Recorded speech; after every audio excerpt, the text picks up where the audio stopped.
আন্দোলনের নামে যেটা আবার করা হচ্ছে, পড়াশোনার সময় নষ্ট করা, এটারও কোনো যৌক্তিকতা আছে বলে আমি মনে করি না। যেটার যৌক্তিকতা উনি দেখেন না, কেমন করে উনি এটার যৌক্তিকতা দেখেন না, সেটার যৌক্তিকতা আবার আমি দেখি না। একটা চাকরিতে যদি 56% কোটা ভিত্তিতে নিয়োগ দেওয়া হয়, তাহলে 44% থাকে মেধাবীদের জন্য। এটা কেমন করে যৌক্তিক, সত্যি আমার মাথায় গোলায় না। আর আমরা চাচ্ছি যে কোটার সংস্কার করা হোক। কোটা সংস্কার আর পুরোপুরি কোটা নির্মূল দুটো এক নয়।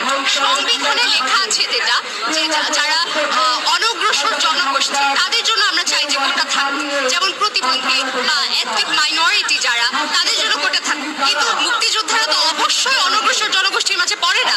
আমরা চাই সেই কোটাটা না থাকুক, নারী কোটা না থাকুক, জেলা ভিত্তিক কোটা না থাকুক।